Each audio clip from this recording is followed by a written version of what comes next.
tahun ini sudah tidak dewasa, belia sekarang, belia juga dewasa sudah. Telah berlaku banjir besar di kota Mekah. Berlaku satu banjir yang besar di kota Mekah.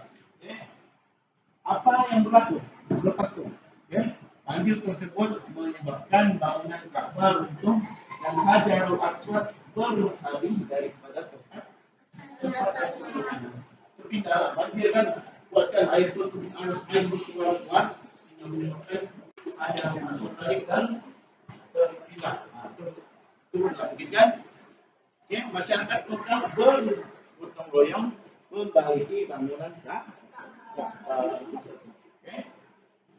Jadi apa yang berlaku tugasnya? Apabila bangunan Ka'bah siap dinaiki, itu apabila ada berkeluarga sudah siap semua, orang bergaduh lagi. Terus bergaduh pasal apa? Bergaduh pasal gaji kan? Apa yang buat ini? Aku mau gaji, tidak? Kalau gitu kan? Aku sudah siap ini, aku mau gajiku, tidak? Bukan cuma gaji, tetapi sebabkan orang adalah ketua masing-masing rasa diri mereka adalah yang paling mulia, kan? Jadi orang bergaduh. Orang pasal apa? Dia bertenaga sesama sendiri tentang siapa yang berhak meletakkan Hajarul Aswad asal tariannya. Orang yang letak itu meletakkan semula Hajarul Aswad itu bukan orang yang biasa yang tak sedap. Ini mungkin orang yang berpangkat lah kan, ataupun yang orang yang paling tinggi dalam ahli, dia punya jawatan di satu-satu di tempat rumah satu kan. Jadi masing-masing berebut.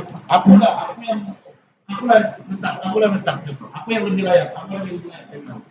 Masing-masing dengan masing. Jadi apa yang berlaku masa itu?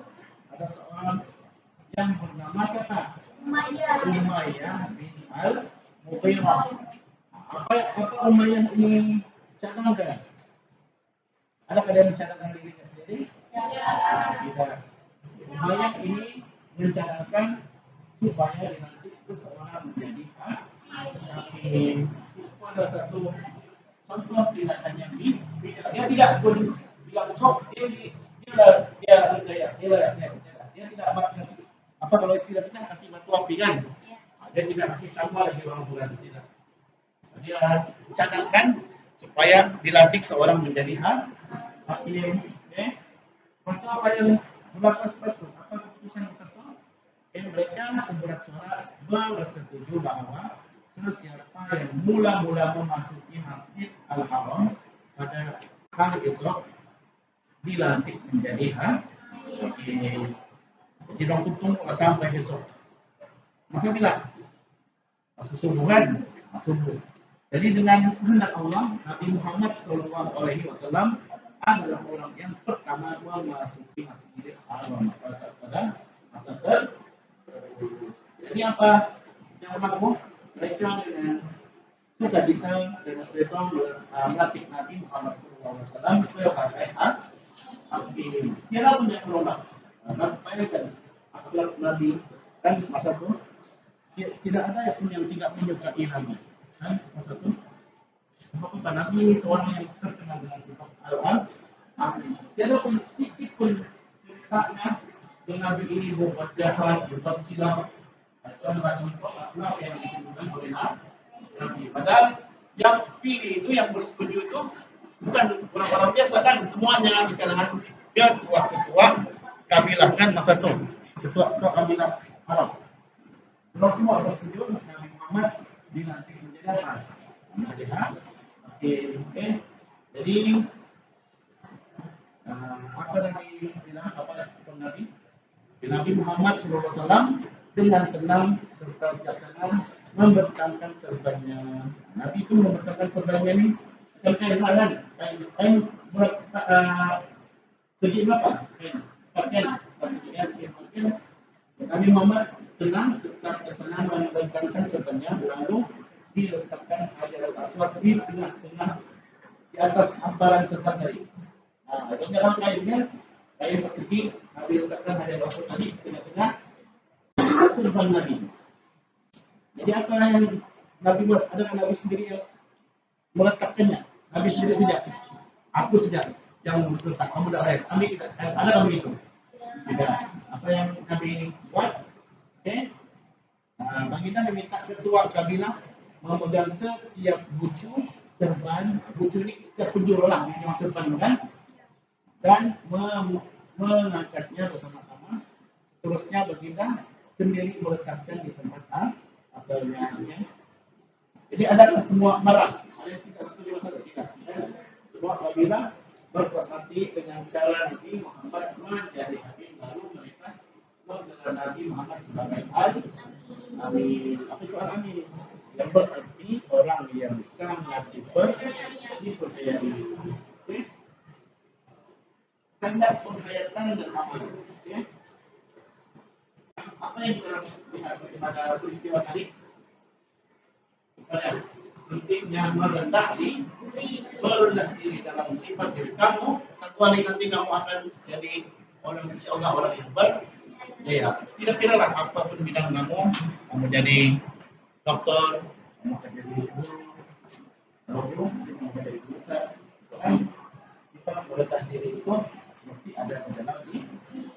Jangan rasa ini lebih mulia daripada orang lain.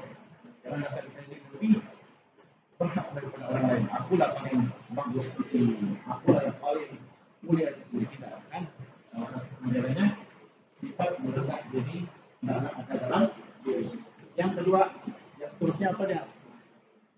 Sifat jujur. Kalau kita menjadi seorang yang jujur setiap masa, orang akan lihat dari awal sampai akhir siapa kita kan? Kalau kita ini orang tahu sudah macam mana.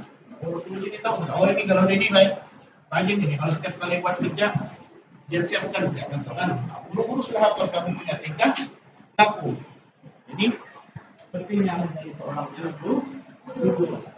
Kalau orang tahu sudah kita ini jujur, orang jadi betul ya saya yang sangat ini. Jadi besar untuk kita bilang dari seperti Nabi juga. Tidak ada kisah yang menyatakan walaupun dari zaman kanak-kanak Nabi, dari zaman lahir Nabi jadi kepala ajaran hingga dewasa, tidak ada pun satu kisah yang menyatakan Nabi ini pernah menipu apapun yang seperti semua. Nah, ketik dua orang contoh, paling lima orang. Tidak ada kisah satu dan tidak ada kisah menyatakan Nabi berbuat sesuatu yang jangankan jahat, bukan jahat, yang tidak ada manfaatnya pun Nabi tidak pernah membuat. Hanya seluruh hidup Nabi itu apa yang Nabi buat, apa yang Nabi sudah pernah perlihatkan kehidupannya, semua yang ada kebaikannya. Bahkan Nabi tidak pernah ada dikatakan Nabi tidak pernah berketawa terpaham-paham. Kalau kita ketawa wajar paham-paham juga, tapi Nabi tidak pernah. Makanya ada Nabi yang tersenyum selalu. Nabi senyum tidak masalah, tapi ketawa terpaham-paham tidak pernah. Boleh kan?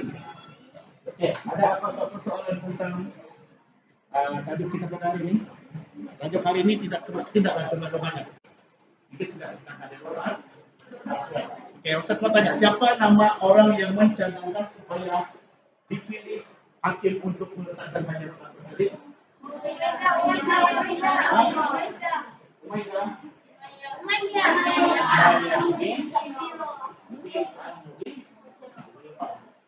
Oke.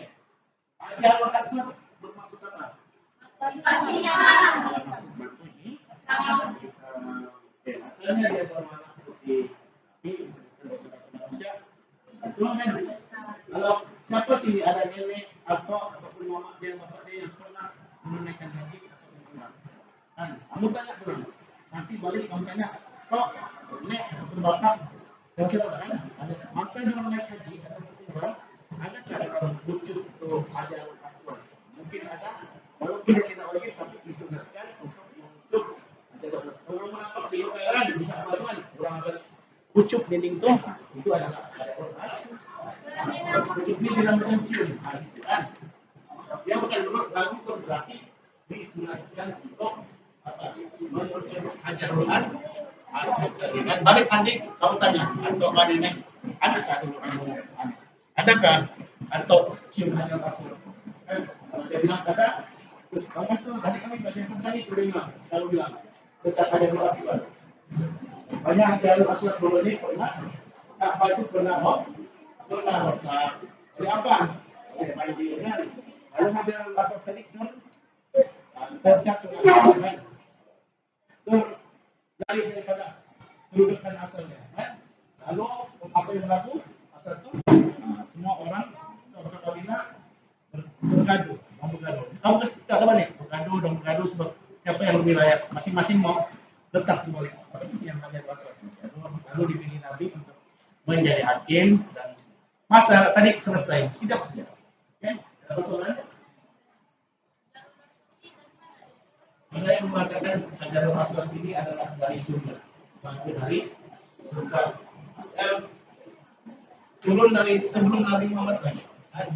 Allah, yang itu nanti, yang tajuk itu nanti kita akan cari. Bisa kita akan bicara dalam topik yang lain. Cuma yang hari ini topik utama kita adalah tentang bisa Nabi menjadi hakim dalam peristiwa Hajarul Aswad. Boleh? Ada apa kesalahan? Ada lagi? Oke.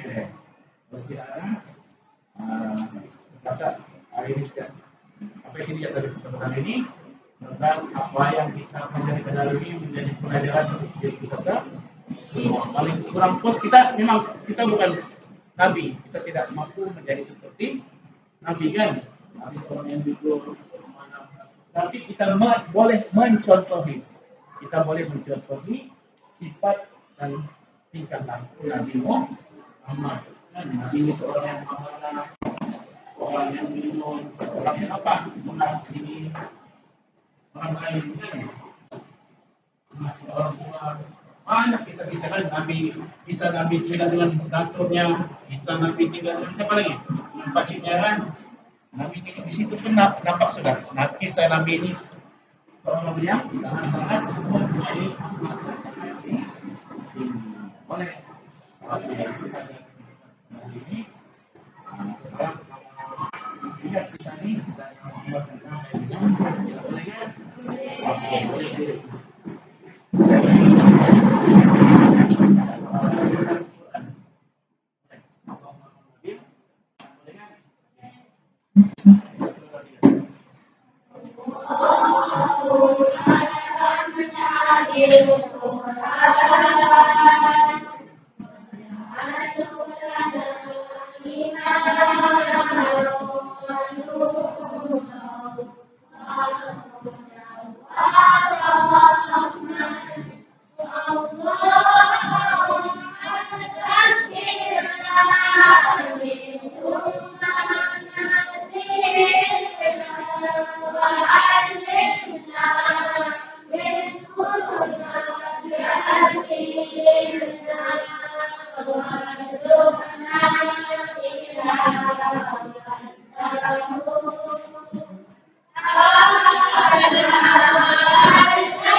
Ya.